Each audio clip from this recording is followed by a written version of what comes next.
Let us put ourselves in the presence of our Lord.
Mary, help of Christians, pray for us. In the name of the Father, and of the Son, and of the Holy Spirit. Amen. Good afternoon once again, educators. This is Reggie Bundang from Don Bosco Press Incorporated. Welcome to Chalk Talk Online. Chalk Talk is a teacher training program that Don Bosco Press provides its client schools. But this time, in spite of the pandemic, we continue to move forward and bring to you Chalk Talk and making it online. So that's why we're calling this now Chalk Talk Online. This afternoon's Chalk Talk Online is the third session of our Google Education series. And today's topic is Tech Setup Guide that schools may recommend to students. This session will cover the software and hardware requirements of schools for their students to have a smooth and effective distance learning experience. In our last session, we talked about what should be the setup of the teachers.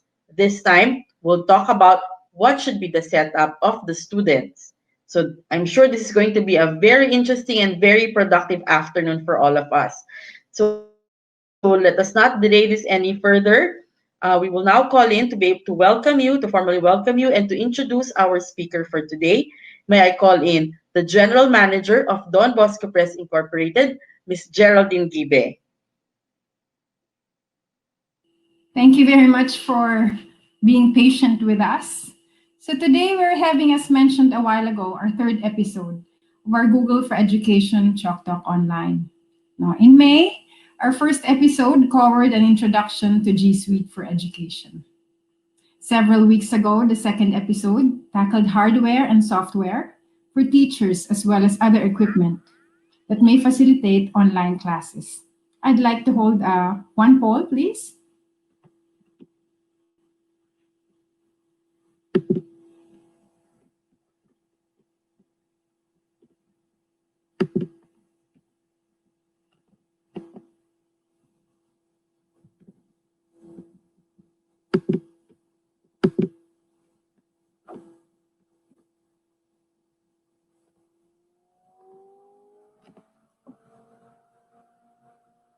It seems that many of us have been around for the third time today. You have been with us for the first, second, and third session. So we are very glad that you have been with us this time, all this time. I'd like to continue now. Today, also as explained by Ms. Reggie, we hope that you can learn a lot from the technical setup guide that your schools may recommend for its students. We hope that at the end of the session, you will have a better idea on what hardware and software requirements you may advise your students to have for a smooth and effective distance learning experience. We have with us today, once again, Mr. John Gary Garcia. Mr. Gary Garcia is a certified trainer and innovator of Google for Education. He has been part of the faculty in various educational institutions, among them Bulacan State University and St. Pedro Poveda College. Let us welcome this afternoon Mr. Gary Garcia.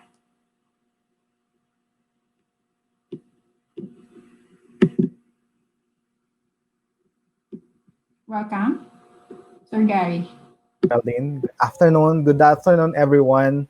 So for today, for this afternoon setup, basically, as mentioned earlier, during the first meeting, I introduced G Suite for Education, and during the second episode, we have tips for teachers.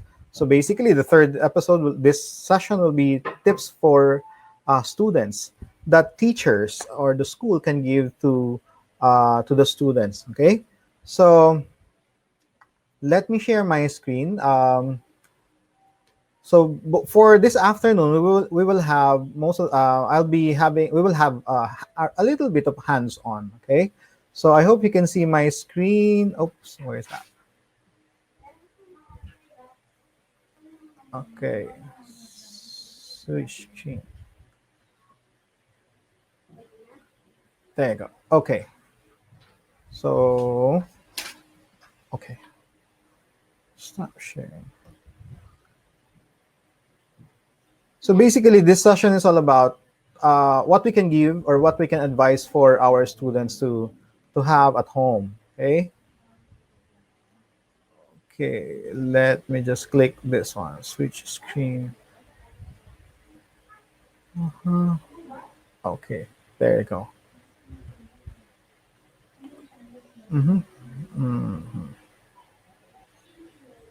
So what we will have is the setup guide for students, and then some tips for them. So it is not as demanding for the student, just like for when last time I discussed setup for teachers. It is not as demanding for the students. For the students, so for this session, we will have the tips for students and setup for them. So let's start with the tech setup guide for students. So what they need to have are as follows. The basic setup of students, at least they have a smartphone. Okay, because at least they have a smartphone, because with that they can get resources from the teachers. They can at least access the internet.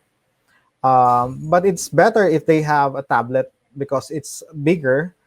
Hindi kasi maganda yung naka-smartphone lang, medyo maliit yung screen and very limited yung screen. So better if they have a tablet, whether an iPad or an Android tablet, but it's best if they have their own laptop or desktop. Kasi for sure, they will be working on several subjects, and they will be working at home. So it's better, or it's the best thing to have is a laptop or desktop. Hopefully, if they have brothers or sisters, they can have their own unit, or they can now they have to manage their time better, because if they have limited resources at home.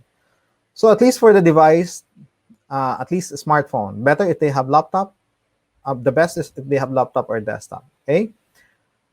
And then for the smartphone, at least there's a camera, there's an audio recorder, and there's a calendar, and then a checklist. Okay. So most of the smartphones right now, they have these features. But later I will demonstrate some of the G Suite apps that goes with their smartphones, whether it's an Android or iOS. This is to help them focus in class or focus on their task. Okay. So for tablet, you have more space, as I mentioned earlier. So there's a camera, an audio recorder, a calendar, a note-taking app or a checklist, and then more space to work on, because it's a tablet. But if they have a laptop or desktop, they can do a lot of things. Okay, they can even build a website, communicate better with their classmates. They can see better their classmates because of video conferencing. So these are just the basic setup for the students. Um, Now, for the connection, according to DepEd, if they don't have internet connection, according to DepEd, they need to have a television at least, because DepEd, according to them, they will have DepEd TV. So I'm not very sure when will that happen, or when are they going to release the information, because there's a schedule, and it will follow the modified curriculum for the basic education. So if there's no internet, but hopefully better if they have at least prepaid internet, they can download and upload for a specific time every week, to download all the requirements and to upload all the requirements that they have done if they have prepaid internet. But it's also best if they have unlimited or unlimited internet connection, because these are the questions that I usually encounter when I conduct webinars like this, or if I conduct seminars. So do they need to have internet connection? There's no need to have a consistent, but it's best if they have unlimited and reliable internet connection. But for those who are using prepaid internet, it's okay. You can manage, because you just have to manage your time well. And time management is the key in everything that we're going to do for distance learning, for distance education. So these are just some of the technical setup. It's very, very basic. It's not that complicated compared to teachers. Okay, but for the students, we need to educate them well on how to use these tools, because that is I'm not very sure if we were able to prepare them with these tools, with the different tools. So before with the tools, peripherals, if you have camera, most of the smartphones, they have camera and audio recorder. Okay. So now, as I mentioned earlier, time management is the key. So it also matters. Um, it also matters what we would like to impart to our students. Our value system matters. As teachers, as educators, it matters a lot, because that is the only way we can teach our students what to do if we are setting a good example. For example, if I am a computer teacher, for example, I will upload all my lessons on a specific date, let's say every Monday. So it is expected that every Monday it is ready. When a student goes to the computer and visit the classroom, they will see all the information. So we have to be a good example to our students. So our value system matters. And um, as I mentioned, whatever values we have is the key. I'm very sorry for my poor internet connection. So let me continue now. So the next few slides will be tips for students. So we're trying to build here students who are lifelong learners. Okay, so let me share again my screen.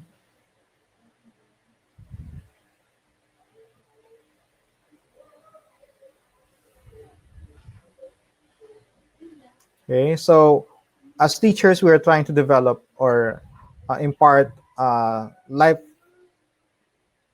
skills to our students. Okay, so they must be self-directed, disciplined, and critical thinking. It's a big challenge for us now because most of our students, they are misbehaving when they are in the classroom. But right now, we're trying to develop them wherein they have to be self-directed, disciplined, and critical thinkers.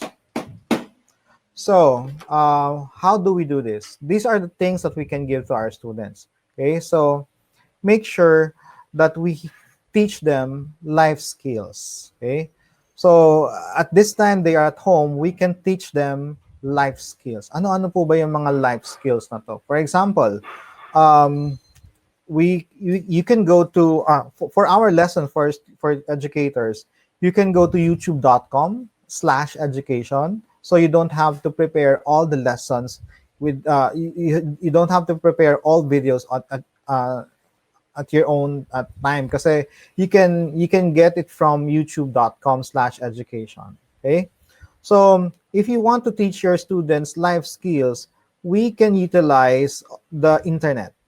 You can go to, for example, let me go to this particular URL. So let's say in TLE you want them to teach how to cook adobo. Okay, so you can use these links. The handout that I'm providing this afternoon contains several links. I hope you can get a copy of this.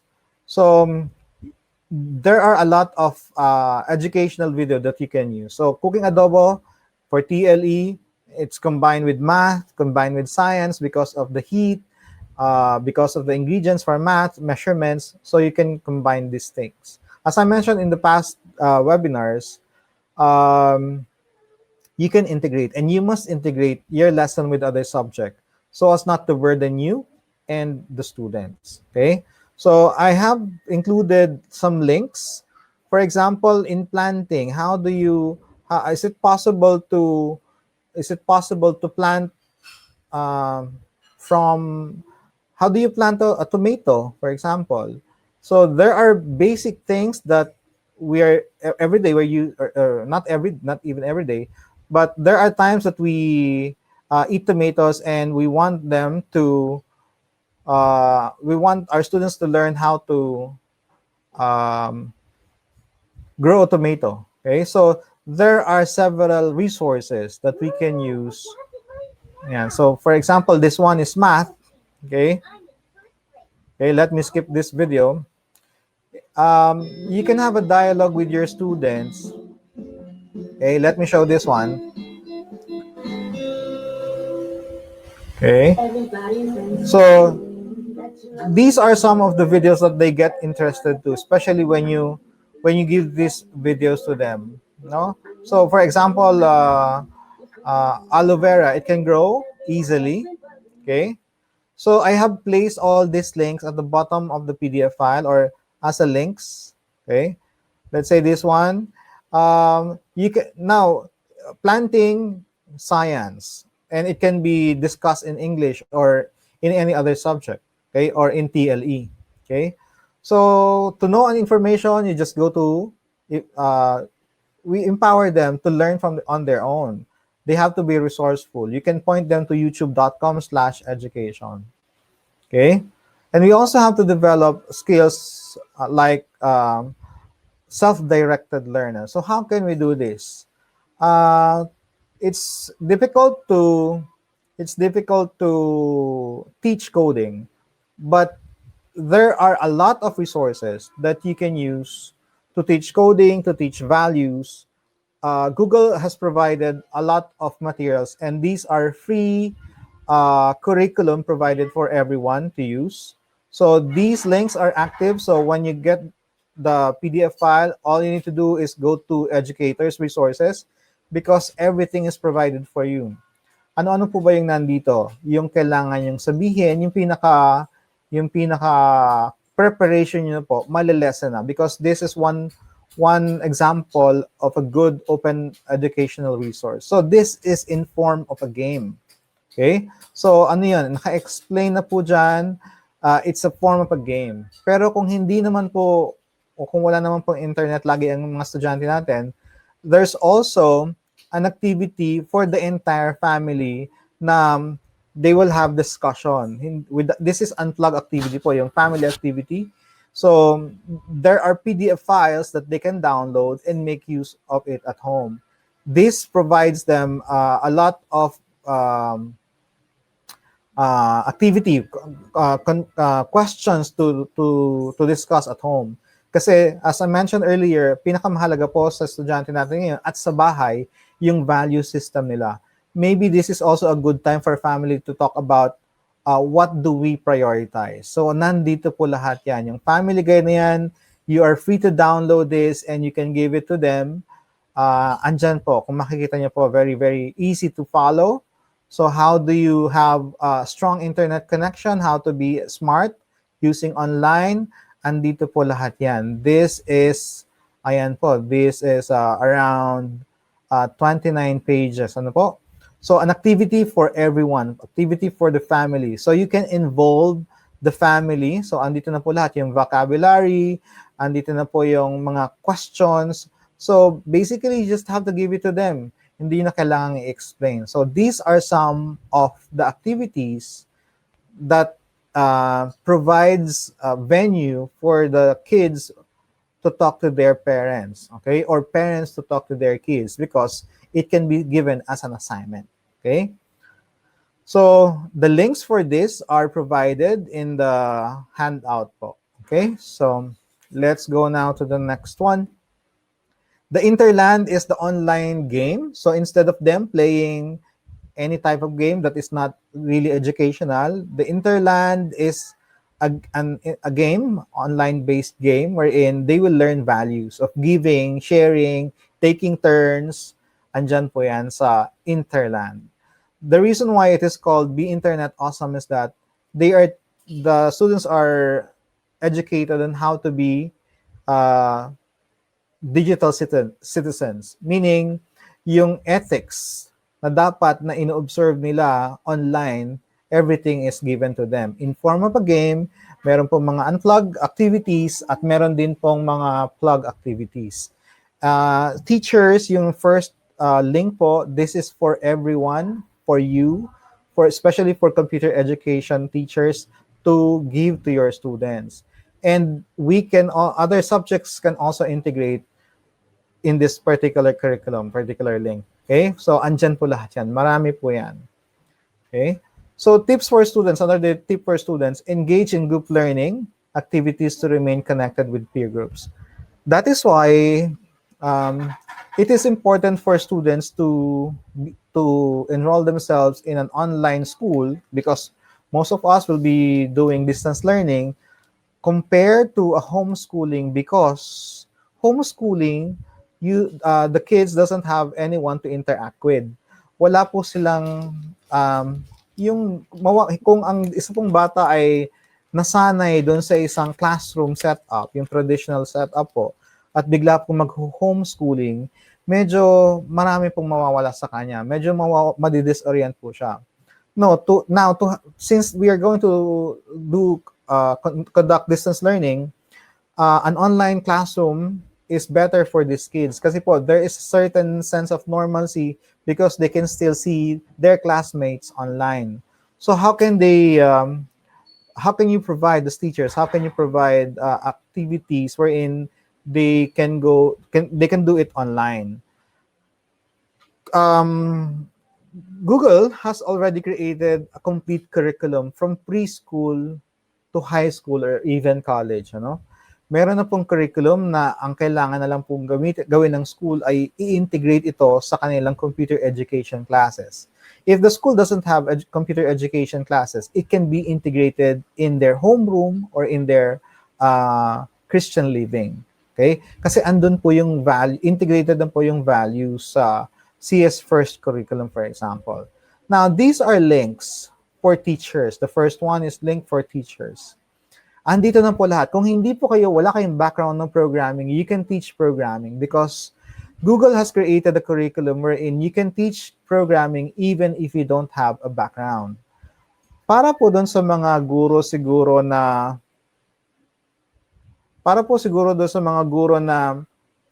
mga tenured teachers, ano, baka natatakot kayo magturo ng programming. No, because with this link, everything is provided for us. You just have to follow it.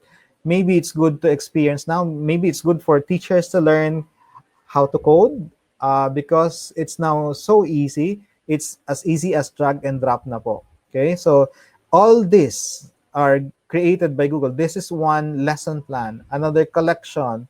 These are lesson plans for everyone, and they have subunits po, no? So that's for educators resource. Now, maybe they are at home, they want to play games. Maybe you can teach them how to code on their own. So, kung ayaw niyo po silang turuan, maybe you can advise them to learn on their own and then let them share it to the class using the CS First. Okay? So, CS First at home is part of the CS First curriculum. Ito po, nakalagay po dito, no coding needed, no background needed. So, it is a step-by-step procedure. Kaya po nakalagay dyan, no computer science experience required. And I'll tell you, you will enjoy this. Anyone can learn how to code. Yan po, no? Bakit po coding? Bakit puro ako programming po, ano? Siguro po, I'm a technology teacher. That is why I can see now the development. Yung mga dati po kung paano nagpo-program na napakahirap, ngayon po napakadali na. With coding, they can develop their own values kasi they will learn the pros and cons of every steps. And pag sinabi po natin coding, hindi na po yan typing. It's more on drag and drop. Katulad po nung nandito. I think you're familiar, I don't know if you're familiar with Scratch. Maybe some of the schools are using Scratch. But that is one part of, ayan po, kung paano nagko-coding. Just drag and drop po yan. Okay? So to learn more, just visit the second link. Now, another thing is, another reference that I'd like to give you about coding or programming is the TED Ed curriculum. This is a series of video wherein you can give to your students short clips lang po ito, marami po, so they can learn, they can watch the video one at a time at their own most convenient time. Nandito po lahat yan, kompleto po yan. Okay? So these are the resources that we can give to our students if we don't want to teach them how to code. But giving them these resources will help them manage their time better, learn on their own, learn what they need to prioritize, and learn the consequences of each action. So yung sinasabi po natin sa science na in every action, there is a reaction. So kung science po yan, pwede po yung integrate dito, or all the subjects can be integrated with this curriculum. Kasi po, coding is a language. So if we expose students to coding, they will learn it easily. So it will become a normal language for them. So when they go to high school or college, and if they pursue any other career, it will help them because they have a background in coding. Ayan po. So CS First curriculum. Another tips for students is they have to develop a study schedule to manage their time effectively. Pinakamahirap nga po yan sa ating setup ngayon na nasa bahay po sila, wala po silang, baka po walang adult supervision, so baka po hindi sila makakapag-manage ng time effectively. So ano po yung paraan dyan? So we teach them how to use a Google Calendar. If your school is using G Suite for Education and you're using Google Classroom, all the tasks that you have inside the Google Classroom will be placed in their Google Calendar if the school provides G Suite for Education accounts for the students. So, maa-alert po sila. Okay? So, madali lang naman po si Google Calendar. So, yung Google Calendar po, auto-integrated po yan sa Google Classroom. So, ang Google Classroom po, kapag meron pong assignment, nasa Google Calendar na po ng estudyante. Now, basic things. How do we keep them focused? We can make use of Google Keep. Okay? Si Google Keep po ay isang paraan para mayroong to-do list si students. So, katulad po natin, we need some parang check boxes, ano? So, if you make use of Google Keep, mas maganda po yan. Let me give you an example of how to use Google Keep. Okay, so let's say I will take down notes. So this can be, let's say this note is my to-do list. Ano po? Okay, let me type to-do list. Ano-ano po ba yung mga pinapagawa natin sa mga estudyante? So for example, sa kanina po, tuturuan natin sila maging organized. Halimbawa po, maglinis ng bahay, ano? Ng kwarto na lang nila, ng kwarto po nila, no? Maglinis ng bahay. Yan po. Maghugas ng pinggan.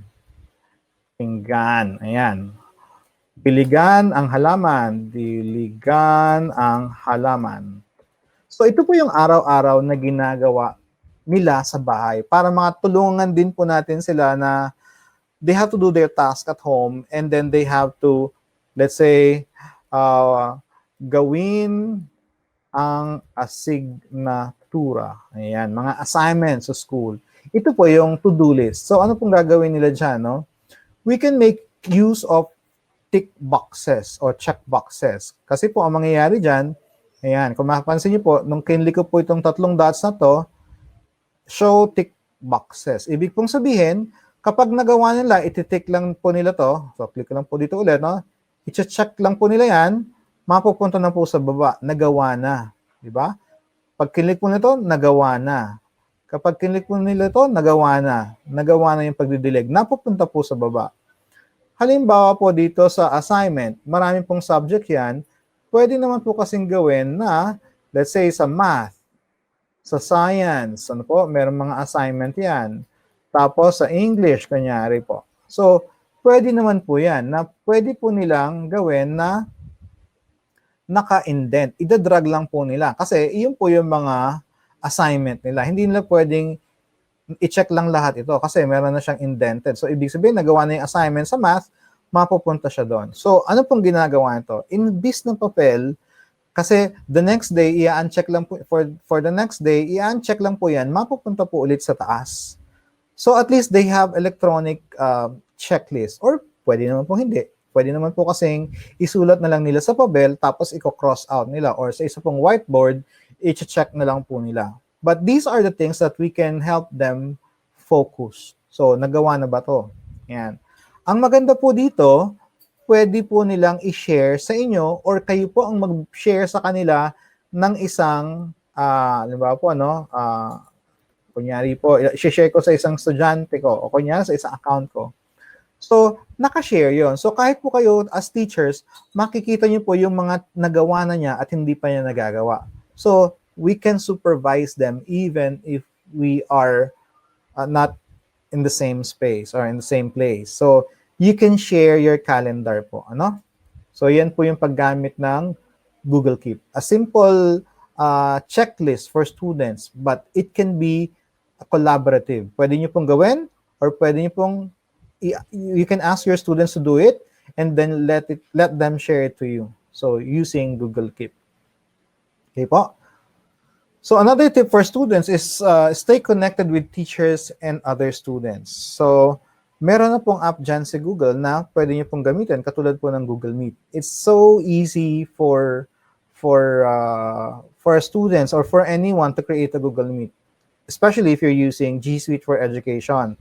Kasi po, ang gagawin lang po natin, we can go directly to Google Meet. Okay? Pero ito po, ang mahirap dito, you have to wait for them or hindi nyo siya kaagad may inform, ano? So, ayan lang po, mag-create lang po ng start a meeting and then you give the code. But it is better if we make use of Google Calendar. So, when we go to calendar.google.com, ano po? And then we will create, let's say, a meeting with student, ano? Sorry, this is classroom. Calendar, ayan. So, calendar. And then I'll click calendar here on the upper left. Meron colored na, meron pong oval na button. So I'll click calendar and then I'll say meeting with Teacher Gary. Kunyari, ano? Gusto niyang i-invite, kunyari, ako yung estudyante at gusto kong i-invite si Teacher Gary for a meeting so pwede naman din kayo po ang mag-invite sa estudyante. Let's say, today at from 3 p.m. to 4 p.m. Okay? So, pwede naman pong 30 minutes lang kasi marami kayong estudyante or pwede naman pong 15 minutes lang kasi nga po marami kayong gustong kausapin. Ang maganda po dito, you will see that you can easily add a Google Meet conference by clicking the button. Okay? So, mag-generate na po siya ng isang Google Meet and then let's say ang email ng estudyante o ng estudyante o ng teacher na gusto kong ay let's say type ko lang po ulit yung kanyang email. Type ko lang po John Gary. Yan. So, yan po ang mangyayari dyan. When I click save, masasend na po dun sa meeting. So, ang makikita po niya ngayon ay katulad po ng pop-up na to, na pag kinlik ko yung 26, all I need to do is click the button Join with Google Meet.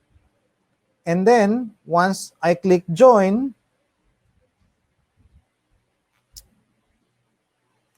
okay, so I will click Join, and then I'll be inside the meeting now. So, kung meron po akong ka-meeting, dito po yan. Now, Google Meet can also be used by teachers for conducting synchronous classes because it can accommodate up to 250 people in one Google meeting. That is for Google Meet. So if you have 50 students or 30 students or 40 students, you can use Google Meet to conduct classes po. Ano? So that's how you meet with your students. That's how you can make a dialogue with parents also if they ask for a dialogue. Ano po? So meet.google.com. It's so easy to use. Yan po.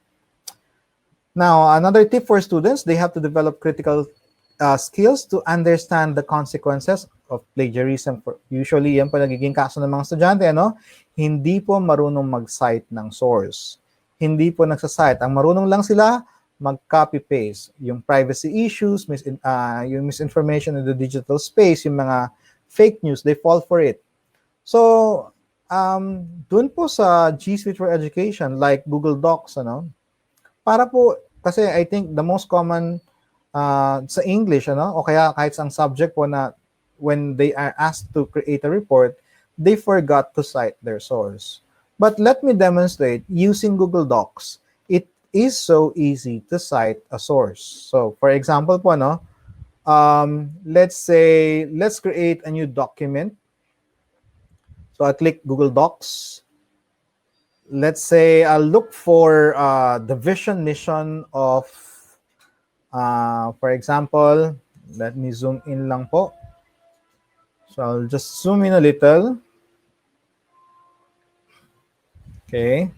Let me zoom in a little. Tapos po, lakyan ko rin ng konti yung aking screen. Yan. Para po mag-search, para po makapag-cite ng source properly using Google Docs, you don't need to go out of Google Docs. Later on, if you click an article, that's the only time to go out of Google Docs. But if you click Tools, and then you click Explore, and then let's say, sabihin po natin, ang hinahanap natin ay capital, let's say lang po, no? Capital of the Philippines. So, ang mga estudyante po natin kasi pupunta yan sa Google, tapos ito type yung capital of the Philippines, tapos ang gagawin po nila, i-highlight na yung text, tapos ipipaste lang sa document. But this time, we can research using from Google Docs, and then on the right side panel ng Explore, you can just type the topic. And then you will see the topics nando sa right side.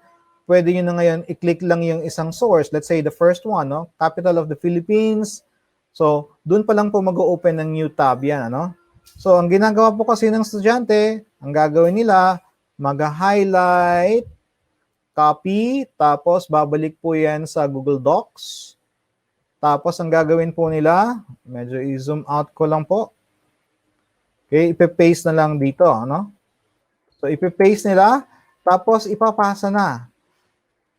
Ang ano po dyan, makakasuhan talaga sila ng plagiarism because they are not able to cite their source, ano? So we ask them to at least modify or at least cite their source. So how do they cite their source? Take note that we have placed it here, and this is the link that we have. And then usually we want them to cite in APA format. So this three dots, vertical dot, is the select citation format. If you click that, all they need to do is click APA. And if you notice, when I move my mouse pointer po, meron double quote na uh, sumusunod po sa mouse pointer ko. So, ibig sabihin, if you move your mouse pointer to that particular icon, cite as footnote po ang nakalagay doon. My cursor is at the end of the historical background. I will show you now the footnote that there's nothing in the footnote. So, it means there's nothing there. But if I click this one, cite as footnote, makikita nyo po, meron ng 1 doon. Superscript 1, it means at the bottom part, nandun po, nakasite na yung source in APA format. Ganun lang po kadali mag-cite ng source. Ano po? Yun po yung mga pwede nang maibigay sa atin ng technology. But I know English teachers are teaching them how to use APA format with specific format. So, ayan po, pwede nating ituro din ito sa kanila. Okay po? Kasi yun nga po, kaya pwede nang sabihin sa estudyante, oh, you're not supposed to have a problem with citing of sources because technology is there. All you need to do is use the citing of source feature of Google Docs. Okay po? Now, alam ko po, hindi lahat ng teachers ay ready or equipped to create their own materials online, especially, So, pag offline po, madali lang, Pwede tayong magbigay ng instruction, pwede tayong mag-prepare sa kanila. Medyo matagal din po yon. But sometimes, we have to go online. Pero if it's an online activity, it's difficult, especially for the younger kids, for the preschool po, Napakahirap po. Paano magko-conduct ng klase sa preschool? So these are some of the open educational resources that you can provide to your students. You can go now to wow.boomlearning.com. Let me show you one example of their lesson. So this is a hyperlink. Once you download the handout for today's session, you can click the link and then you will be pointed here. So ang maganda po dito, antayin lang po natin siya mag-load. Magsa-search na lang po kayo alin sa mga materials na to ang gusto nyong gamitin para makapag-discuss kayo. Let's say for this one, this is an activity na. Find the swimmers and help them jump into the lake. So all you need to do now is click the next and then find the turtle. So ito po pang bata, no? So find the turtle. Is this a turtle? Is this a turtle? So kapag nakita po nila yung turtle, click lang po nila and there's an action button doon na correct. So help the turtle jump in the lake. So what are we going to do? What we're going to do is just simply put them in the lake. So at the same time, we are teaching them how to drag and drop. So si teacher medyo ipapakita lang niya, exhibit lang niya, no? Tapos click natin, halimbawa po no, hindi itong ayan po, ito pong turtle. So i-check lang natin siya. Tama na po 'yon. So meron na siyang splash. Okay? So ito po yung mga simple activity that you can use para po find the girl. Alin ba ang girl? Halimbawa po itong kinlik ko, no? Incorrect. So ito ba ang girl? Incorrect din po 'yan. So this is the girl. Correct po siya. Automatic na po siya. Help the girl. So, ito po yung mga activities na pwedeng gawin for the lower grades. Ano po kasi, alam ko po, yun po yung mahirap na resources pang bata. Okay, again, it's wow.boomlearning.com. These are free apps po, no? Meron din po silang paid version, but, ayan po, syempre, nagtitipid tayo, hanggang doon lang po sa libre. But if your school has a budget for it, go ahead po, no? DepEd also provides the open educational resource using the commons.deped.gov.ph. Okay? So, maganda rin po dito kasi marami na. Andito po yung curriculum na binigay nila. Nandito po naka-outline. Ang gagawin nyo lang po, you create an account and then you select the level. So, let's say grade 3. Ano po? So, sa grade 3, halimbawa po ay science. Ano po ba ang grade 3 science? Hindi ko po alam, ano? So I'll just go to the link, tapos click ko lang po si OK. May ipo-point na po siyang site. So, ginagamit po niya si quizzes. Okay? So, pwede pong mag-review muna using flashcards or pwedeng mag-play na ng quiz. Okay? So, pag flashcard po yan, andyan po yung mga review sessions before taking the quiz itself. Okay po? So, this is also an interactive lesson. Take note that what you need to do is go to commons.deped.gov.ph, and you have all the levels from grade kindergarten. Ayan po, no? From kindergarten to senior high school. Yan po. Pwede niyo po yung magamit din sa inyong klase. So, students can learn on their own. All you need to do is provide them the links. Okay? So, paano po kayo maglalagay ng links? Halimbawa po, meron lang kayong isang slide.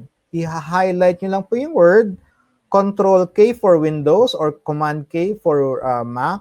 Tapos may magpa-pop up na po dyan. Ito-type nyo lang po doon or ipaste nyo lang po yung link. Tapos, let's say, commons.deped.gov.ph. Yan po, yung hinighlight na yon, nagiging link na para naka-point na po siya doon sa Commons Department of Education resources. Ayan po. So, kung ano po, madali lang naman po mag-create ng link. Ayan po, no? And one of the popular resources po, no, for most of the subjects is Khan Academy. Khan Academy provides a lot of educational resource po, no? So, meron po siyang English, meron po siyang science, math. So, hahanapin nyo lang po dito under courses. Dito po, no? Under courses. Ayan po lahat. Ayan po, early math, arithmetic, pre-algebra. Andyan po lahat yan. Hahanap na lang po kayo. Meron po yung physics, history, pre-calculus. Ayan po, no? So, meron po yan pang lower grades up to upper grades. So, you just have to get all these resources and make use of it in your Google Classroom. Kasi po, alam ko, hindi naman magagawa lahat ng teacher at mahirap pong gumawa ng resources. Kasi po dito, pakita ko lang po, no, let's go to math. Ay, ba't ba math ang napili ko? Mahirap. Hindi ako magaling sa math. Dito po kasi, meron pong instructions na. Okay? For example po, no, addition and subtraction. Ano po? Sa addition and subtraction, click po natin si Get Started, nandyan na po yung video, nandyan na po yung text para babasahin or papanoorin po ng estudyante para po matuto sila. So let's say basic addition. Click po natin siya, no? Nandyan na po yung video. Parang nakikinig na siya. Ano lang po ito, hindi tayo yung gumawa. But this video can be beneficial for students who are visual. Presentation on basic addition. Ayan po, no? So you're thinking, Sal, addition doesn't seem so basic to me. So I apologize. Hopefully by the end of this presentation. So meron na po yung recorded voice na mag-i-explain ng lahat. Okay po? So, Let's say I start with medyo i-click ko lang po dito para makita niya. So, ayan po, meron na siyang, parang nakikinig na lang siya kay teacher, pero hindi po kayo yung gumawa. Ano po? Meron pong audio din yan na maririnig ninyo. Okay? So, Khan Academy is a good resource po. So, these are resources that you can give to your students. Ano po? Para, kasi po si Khan Academy, yan po yung ginagamit ng anak ko personally if I don't know how to teach a particular subject, yung topic po ng anak ko. So, sa Khan Academy, nandyan po ang karamihan ng lesson. Kaso nga lang po, yung question na raised last time, ano? Yung sa values po, naghahanap pa po ako. So, I suggest Don Bosco, Salesiana, can provide some of these materials. Okay po? So, lahat po na sinabi ko ulit, hindi ko po claim yan. Yan po ay nanggaling dito sa Commonwealth of Learning Guidelines on Distance Education during COVID-19. There are tips for students, for parents, and for teachers. So yung sinabi ko po for tips for teachers and tips for students are not mine, but this is basically my source po. So you may download my slide deck and so you get all the links po, no? So if you want to know more about G Suite for Education, you can just if you want to avail of the G Suite for Education provided by Google for free, you can email education@qsr.com.ph. For training, you can email me at edtechandbeyond@gmail. Yan po. Ay, sorry. Yan po. So, Q&A na po tayo.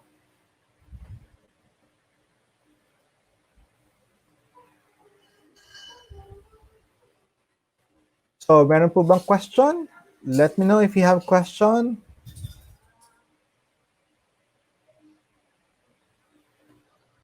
Questions already. We'll just have some reminders for our questions. Let's just show our reminders. Stop sharing ko na siguro. Ayan.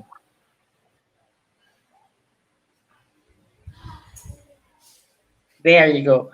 So for our reminders for our questions, so please kindly type at any time here in the Q&A box.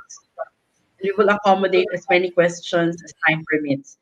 And to ask, if you want to ask a question in person, just raise your hand and then we'll acknowledge you. And then please unmute your microphones and turn on your cameras.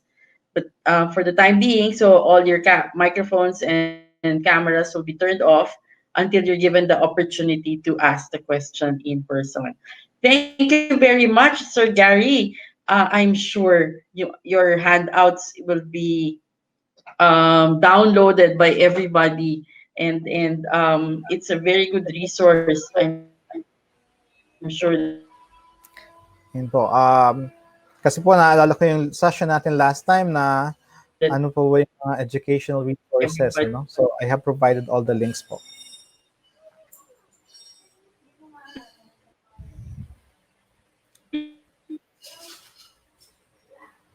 Okay.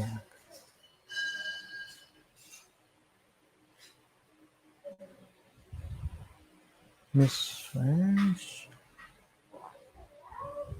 Okay, so sige po. There are some questions po, no? Sabi po ni Miss Glycerin Santinilla, can we use all this for free? This for free po, sir? Yes. Lahat po ng resources na binigay ko ay for free. Meron po yung mga paid versions na ibig sabihin, mas marami lang po kayong ma-access, ano? So, all the resources that I am providing here are for free po. Yeah. Okay.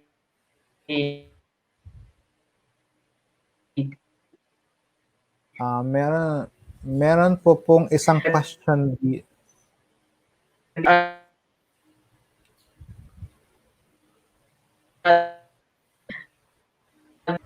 There was an earlier question. I think the organizers, no, that Press Chalk Talk Online was conducted by Sir Gary.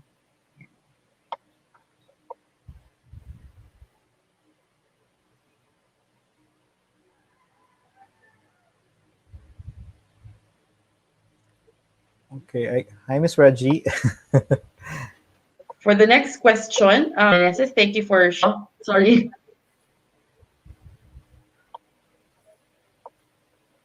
Sir, can you hear me now?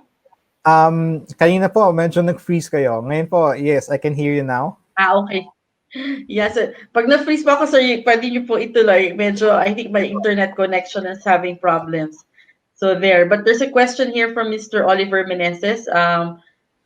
Thank you for sharing the Google Docs and other classroom resources. What about creating quizzes using Google Forms? How can plagiarism or cheating be avoided? Is there any way to add a timer for each quiz item? Okay, for Google Forms po, as I think na-mention ko na rin po ito last time or the other during the first session po natin na we can't really 100% foolproof yung ating assessment. So cheating may happen because hindi po tayo magkakasama. But with Google Forms po, you can set automatically wherein it will close after a specific date and time. So pwede po yan sa Google Forms. that is what we call form limiter. Maybe I can demonstrate it again. Let me show you po how to do it. So let's say we have, I'll just create a sample question, ano? Okay, so yung form limiter po, yung pangalan ng add-on natin. So it will automatically close the form or it will not accept the answer of the student. So first, we have to, let's create a simple form by clicking new and then more and then Google Forms. And then all you need to do is add an add-on called form limiter. So let me zoom in para po mas makita ng lahat. So if you notice po, lahat po ng naka-add, ito po ay symbol for add-on. So this particular add-on, form limiter, is what you need to install. So nandito po yan kasi naka-install na. To install it, you can click the more options button and then click add-ons. There you go on the side, add-ons. Once you click that, you will see a lot of other add-ons available. So you just have to type form limiter. Okay, so marami pong add-ons. So ito po, si form limiter, ayan po ang itsura niya. Just add it, it's also free. Wala po ako nakikitang add-on na paid. Ano po? So, halimbawa po, form values naman. Form values. So, ayan po yung mga pwede niyong gamitin. Ano? Para hindi niyo po itatype lahat. Kung meron kayo sa spreadsheet or sa Microsoft, sa Google Docs, you can just copy and paste it using form values. So, to answer your question, sir, the name of the add-on that you need is the form limiter. So, the look of form limiter is ito po, yung padlock. Okay po? Para po may deadline din yung ating quiz. Since it's a quiz, we have to give a deadline po. Okay. So the form limiter is part of Google Suite, correct? Tama po ba? It's a third-party app allowed by Google to be used with Google Forms po. So, hindi po si Google ang gumawa, kundi inallow lang po ni Google to be used with Google Forms. The add-ons po kasi are third-party apps po yan. Pero ang maganda po sa mga third-party apps, it makes your, let's say, Google Docs, Google Sheets, Google Forms, Google Slide more powerful. For example po, no, bigay ko pa isang example. Meron pong pagkakataon na, let's say, gusto po natin, ito ay lahat capital letters. Ano? Kasi meron pong part na dapat lahat ng isang paragraph naka-capital. So, do we have to retype it? There's no need to retype it. What we need to do is click on add-ons and look for install Google Doc Tools. Ayan po, no? Google Doc Tools. And then, we can now just click all uppercase. Para po lahat yon, yung selected na area, magiging ano po siya, magiging in uppercase po. So right now, it's still processing. Ayan po. So naging uppercase na lahat. Okay, so another use of doc tools is, for example, we have these several words, ano? So we have several, and then we have other, we have towns, we have became, and then let's say, dapat itong mga words na to, itong mga naka-highlight na to ay ano, dapat siya ay alphabetically arranged, no? So paano na siya gagawin? Alangan naman i-ano natin siya, i-retype natin siya or i-click and drag. Pwede naman, but you can use an add-on, the same add-on, doc tools, and then sort ascending or descending. Once I click ascending, it will become in order. Become capitals, other several towns. So ito po yung mga add-ons na very useful. So for English naman po, another add-on that is very useful for docs is what we call, wala po siya dito ngayon. So equation editor is to type po mathematical expression or scientific notation. Ayan po, equation editor po yung pangalan ng add-on. So let's say you don't have this, all you need to do is click add-ons and then get add-ons. And then let's say for English, yung bibliography, especially if you're conducting research, you have to specify your references. Ito po yun, easy bibliography. So click lang po yan to install. It's free. So click lang po natin sa install. Once it's successfully installed, you will see that it is under, It's in your submenu po of add-on. So in this case, to install it, you just have to identify the account and you make sure that you are allowing the third-party add-ons to use your Google Docs. So we'll just click allow. So it's the same as installing an app in your mobile device. So ganun lang po kadali mag-install. Ito po ay ini-install ngayon sa ating account. Hindi po sa computer, ano? Nasa account po natin yan. So kahit saan po tayong gumamit na computer, basta gamit po natin yung account natin, It will.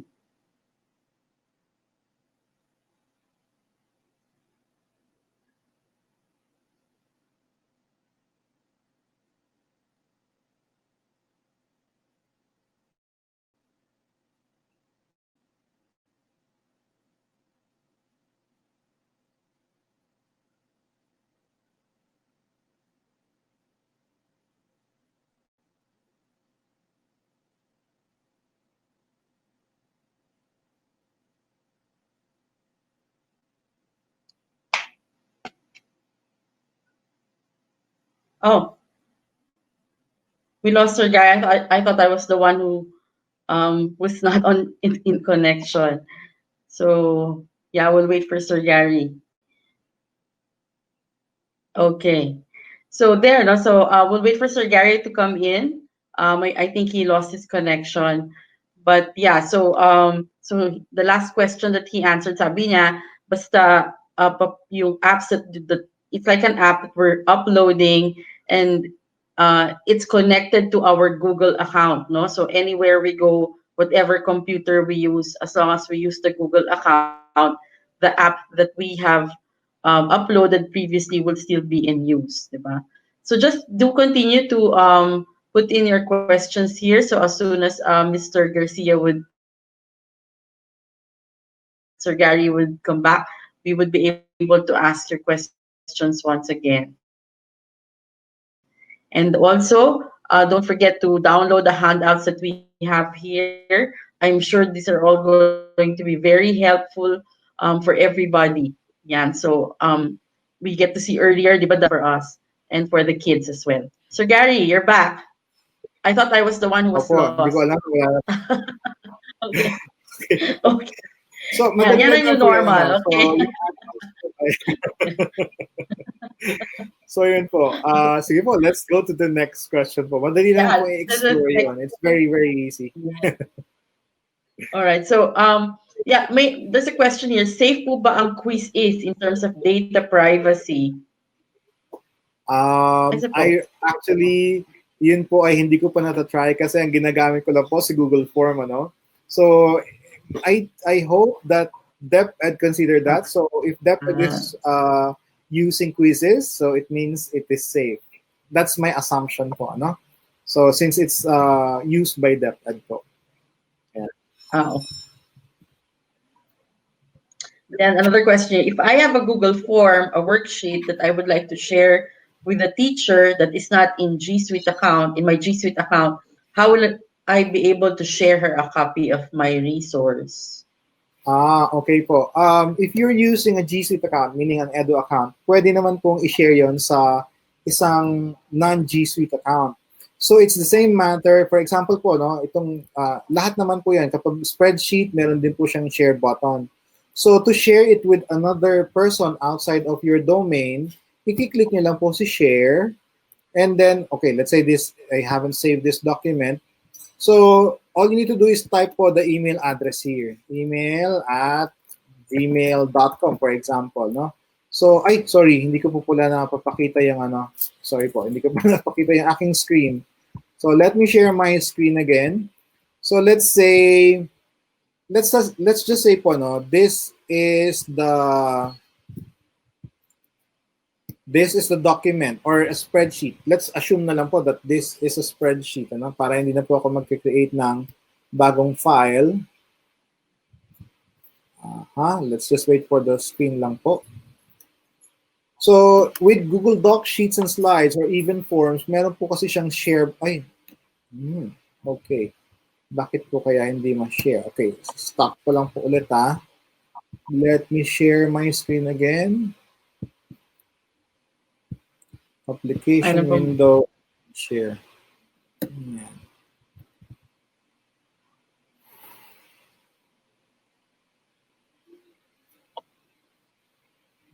Okay, So I so don't know the let's just say po, this is a spreadsheet. Kasi po, if it's a spreadsheet, meron lang po siya sa upper right na share button. So even if they are outside of your organization, just click share and then just type the email address. So email at gmail.com. So usually if it's an outside of your domain or a personal account, ganyan lang po yun. So once you click it, and then you just send it to them. If you trust them, make them as an editor. But if you just want them to see the content, just change this to viewer. Okay? And then you go click okay. send. So yan lang po. Ganun lang po yan. To share with other people po. So you can collaborate with them. So I suppose that also answers a Okay. question here So from Mr. Teofilo Isaac that if they want to share big files and pictures to other teachers, um, this is what they can use as well, right? For better transfer and better sharing of pictures and files. opo. Um for photos po kasi, big files, like pictures po, no? It's better if you are going to use photos.google.com. If you're using G Suite and it is in your mobile phone, syempre po, mahilig po tayo mag-take ng picture, ano? At gusto natin i-share to sa iba. Kung mapapansin niyo po dito, sa upper right corner, meron po diyang Google Apps Launcher, no? Click niyo lang po si yung hamburger, yung 9 dots, and you go to Photos. Kasi po, you don't have to upload your photos in Google Drive. Kasi po, there is photos.google.com. If you upload your photos in Google Drive and you're using a personal account, it will occupy your storage space. But you don't have to do that because all your photos are in your account naman po, and it is in photos.google.com. So if that is the case, all you need to do now is select the photo. Let's say this one. Click lang po yung, um, click ko lang po, no? So, ang gagawin ko lang po, let's say I want to select all this, and then I want to share it with everyone. What I can do is select the photos and then select the share. On the upper right po, ito po, nasa upper right corner, yung tatlong parang triangle po, to share it with some people. So, type na lang po yung email address. That will save you space, especially if you're using a non-G Suite account. Para po hindi mag-occupy. You don't have to upload your photos in Google Drive because your photos are already in photos.google.com. Baka hindi po kayo aware na yung phone ninyo ay merong ganito. Ito pong photos, yung colorful na, nakikita niyo po ba? So lagay ko lang po sa first row, first column. Ayan po. Photos.google.com. Ayan po yung, yan po yung photos natin. So, lahat po yun nandun. Baka hindi lang po tayo aware na nandun siya, no? So, that's how you share your photos with others. Yan po. Yan. So Sige that's po. something that we sometimes we take for granted and we don't notice na pwede pala, no? It's taking up a lot of space and we can all migrate all our photos into that drive, kumbaga. Do you call it a drive? I don't know, sir. What do you call it? It's an app po, a photos app. If you're using your mobile device po, you don't have to do anything. And let's say, yung ating po mga cellphone, smartphones ay may limited capacity. For example, napupuno na siya dahil po sa photos, isi-sync nyo lang po yun. So, pwede nyo nang burahin yun sa phone ninyo kapag na-sync nyo na, kasi po nandun siya sa account ninyo. So, para pwede kayo mag-take ulit ng mga pictures. So, nandun po lahat yun. If you want to, explore nyo lang po yung settings ng photos para po ma-free up yung storage space ng inyong mobile phone. Let's just say po, hindi po galing ng mobile phone. Halimbawa po, meron kayong SLR camera at nasa computer ninyo. Ang gagawin nyo lang po, pupunta ulit kayo dun sa Photos app na yan, tapos i-upload nyo lang po sa Photos. Kasi po, pag sa Photos, it will not occupy your storage space. Ito po yung button na upload. Nasa upper right corner lang po. Ayan po, no? Upload. Ando na po siya. It will not occupy your Google Drive space. Yan po.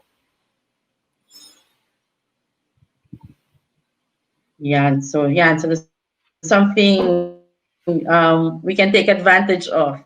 We move on to other questions. Meron dito about cloud search. Is this not included in G Suite? This is from Miss Gina Rojas. Cloud search. Sir, how about the cloud search not included po sa G Suite? Miss Gina, maybe you can expound on this one. Kasi po, pag sa cloud search, it means the internet. Andun lang po yan. You can search anything when you go to www.google.com. Okay? When you go to google.com, let's say you want to see, you want to search for something, ganyan lang po, no? But let's say you want to search for a word, you can just dictate it. Ayan po, no? Allow nyo lang po yung, let's say, what is the time now? Okay, ayan po. Let's say, ulitin lang po natin, no? Ayan po. What is the time now? Sasabihin na po sa atin yan. The time is 3:19 p.m.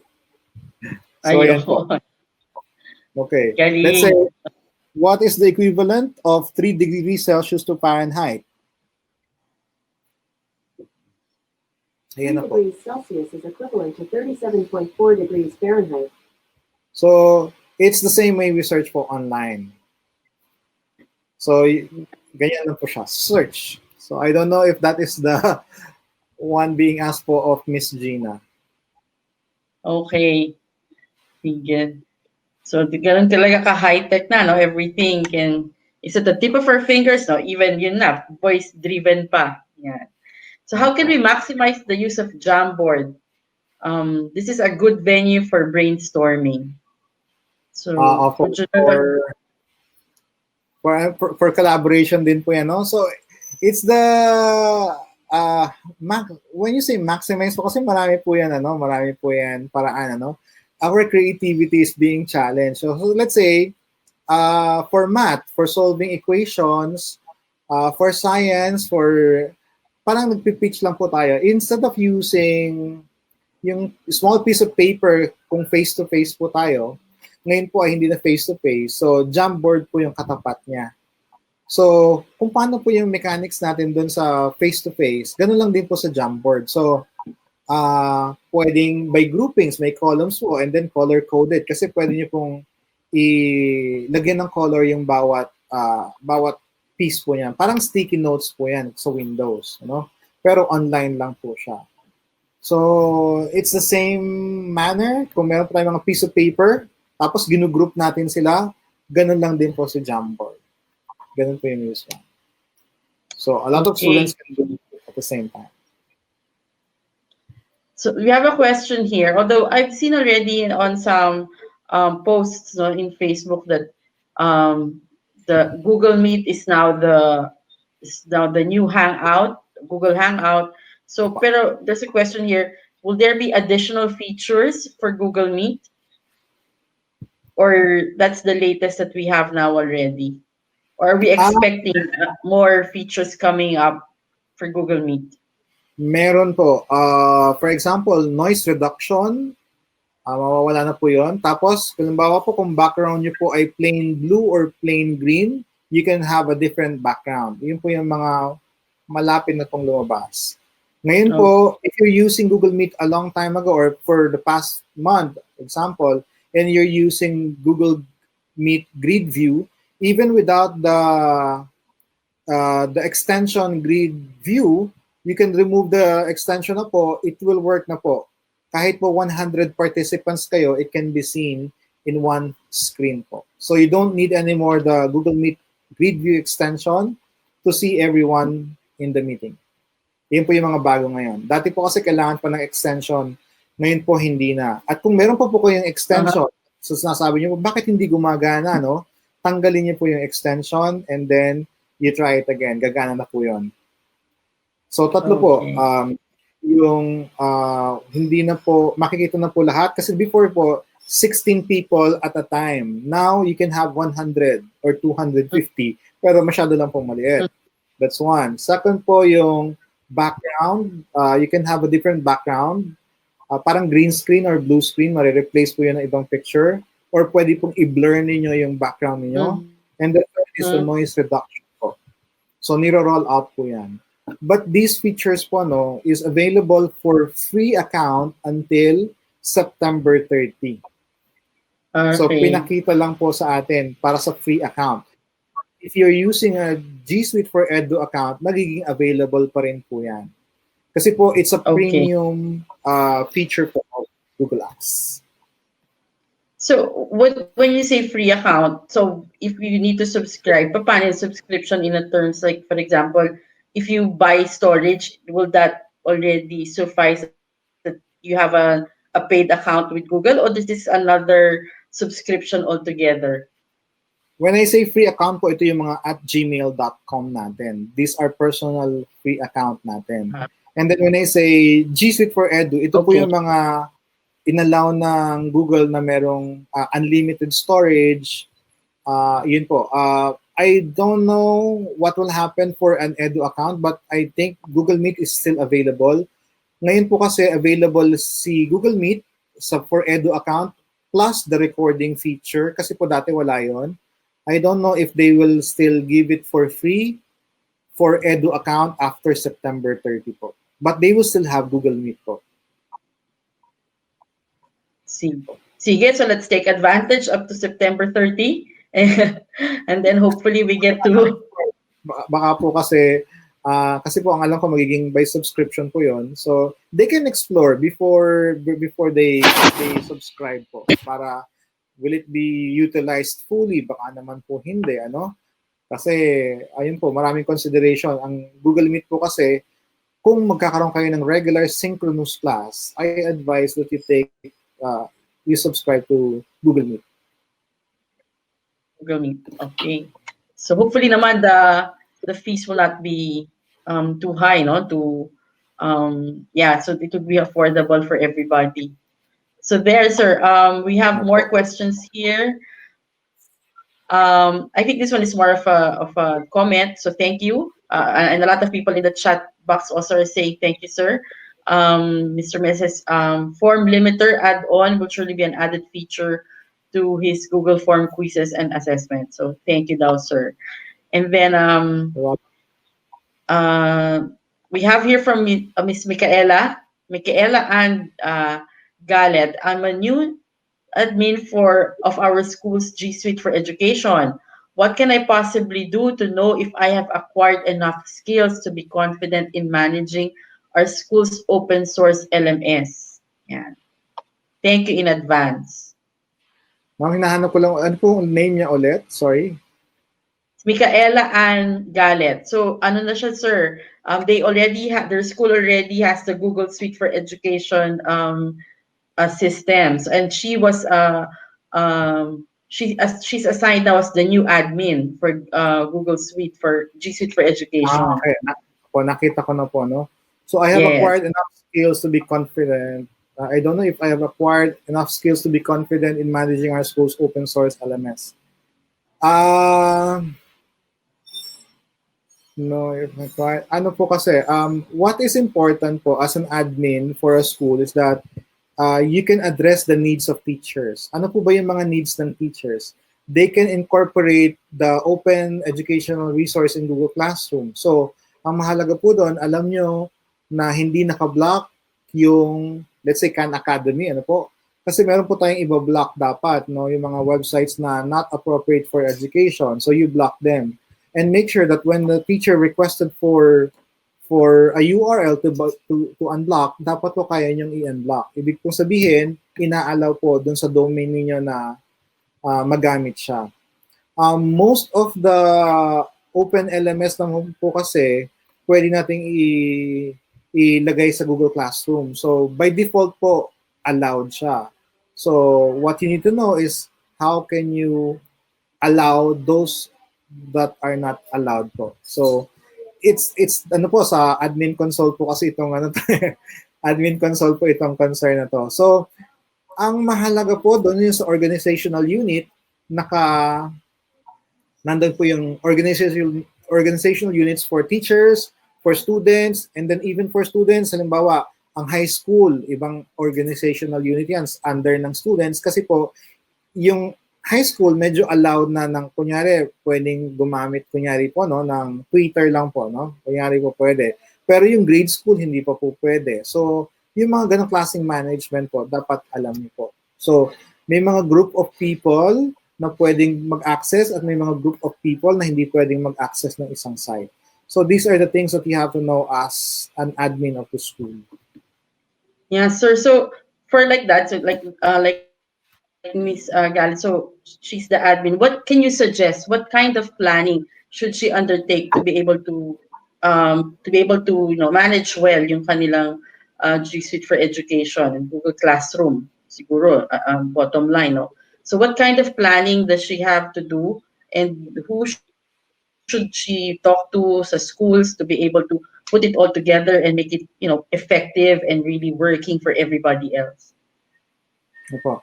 Kasama po dyan yung mga existing guidelines nyo na offline, ano po, magiging online lang. So magkakaroon lang po kayo ng parang the use guidelines for G Suite for Education account. So ito pong guidelines na to, di ba, in face-to-face po kasi meron tayong guidelines, ano, yung mga netiquette, yung ethics, ano, so hindi tayo pwedeng magsalita ng hindi maganda sa kapwa. Ngayon, using the account of the school, yung GC for Education account, meron din po tayong guideline. So, general rule lang po ang ginagawa namin, ang ina-advise ko po sa mga school, since they are using the G Suite for Education account, they can only use it for school or for academic purposes only. So, meaning, aside from acquiring lesson from the classroom, communicating with other students and communicating with teachers. Iyon lang po yung purpose ng ating account. Other than that, let's say they subscribe to Facebook or Twitter or to other unnecessary website, kasi makikita naman po yan sa account, sa admin console. So ito po yung bibigyan na natin ng warning. Kunyari, light lang naman po, may warning tayo. So, ganun din po. Parang activity, di ba po ang isang estudyante, no? Ang isa pong estudyante, in real life, pag may ginawa kahit sa labas ng school, dala-dala po niya yung pangalan ng school. Lalo na po kung naka-uniforme. Ngayon po, ganun din po yung pag-handle natin ng account sa estudyante kapag online sila. Ibig pong sabihin, hindi pwedeng kung saan-saan nila gamitin. So, these are the guidelines that we parang kino-convert lang po natin online. So, it has to be given to all the students at the start of the school year. So, meron po akong template niya. Yun po binibigay ko sa mga nagtatanong sa akin para po at least incorporate nyo na lang yung existing guidelines nyo doon po sa paggamit ng G Suite for Education account. Ayan po. So, maybe Miss Micaela, no? Maybe email me so I can send you the guidelines for the use for G Suite for Education account. Yun po. I did not see kasi, so did you show your email address earlier on? Ako, nandun din po Maybe sa we slide. could say it again. It's edtechandbeyond@gmail.com. Andun din po siya sa handout natin ngayon. Nasa last, I think it's the last slide po. Yun po. So, just email. So there, no, everybody. Yeah, everybody who would like to get in touch with Sir Gary for maybe further training for your school or any other questions that you would like to bring up, you could get in touch with Sir Gary Garcia at the email address that he has, edtechandbeyond, no, at gmail.com. So you could get in touch with him and maybe you could see how you can have training, no, customized, no, for your own needs. And then we have our last question, sir, no. Would it work best Sige po. if they're using a regular computer, not a Chromebook? Okay. G Suite po work best with Chromebooks. Kasi po, dito po mape-prevent if let's say all students are using Chromebooks, ano po? And then you're conducting a quiz as a teacher. What the admin can do is make sure that they can only visit a specific URL. Yun po yung magagawa natin. Pero yun nga po, yung kaninang sagot po kasi yung sa Google Form, if they are not using Chromebooks, they cannot do that. But if they are using Chromebooks, you can manage na they cannot use or visit another URL. Pero po pag may paraan yung mga estudyante, alam niyo po yung mga estudyante natin matalino, what they need is another device using their personal account, they can search the internet. Yun po yung mahirap nating makontrol. Yun Oo. po. Pero with Chromebooks, pwede po makontrol.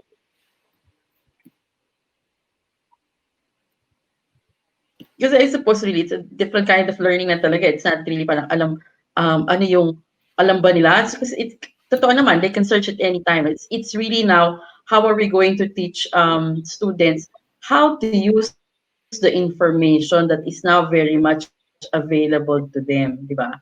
So I think those are the things that we need to kumbaga yung ating paradigm shift no in terms of teaching. Yeah. So, sir, thank you very much again, no, for taking time and being with us this afternoon. Before we leave, maybe could you give You're welcome. some final tips? We could give to our attendees today. Especially for distance learning, we have to practice po. No? We have to practice how to teach online. That's one.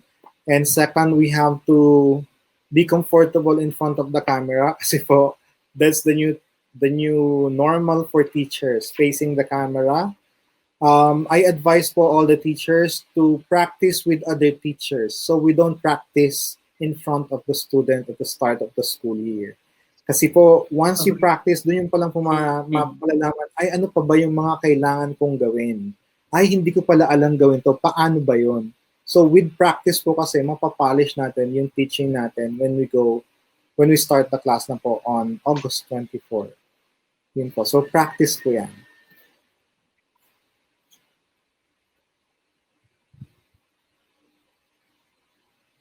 Okay, thank you very much, sir. No, so I'm sure our audience today have learned a lot, and we look forward to more sessions. So thank you very much.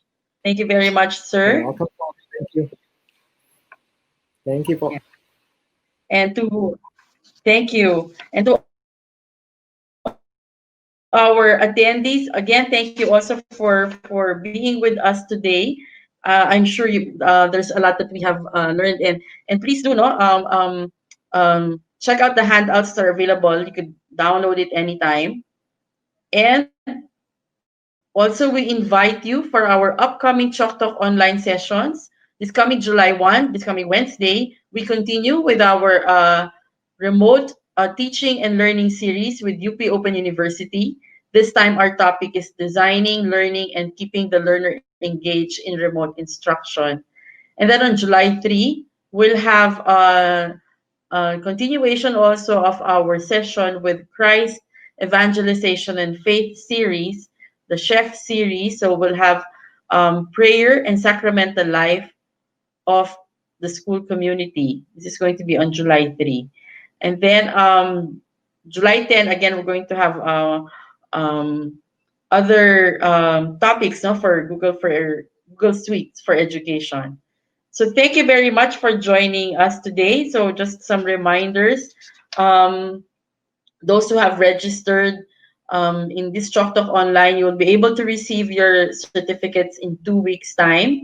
There's also going to be a recording of of today's session. So please wait for it. Maybe in 24 hours, you'll get to receive the recording of today's session. So as I've mentioned, the handouts also are available for download. I hope you've downloaded it already. These are all very good tools for you to have, especially in this time of distance learning. And then also, please accomplish the evaluation sheet that's going to come out after this webinar. This will help us to improve our Chalk Talk Onlines in the future. Thank you very much. Thank you very much. And again, see you next time. Thank you. Bye.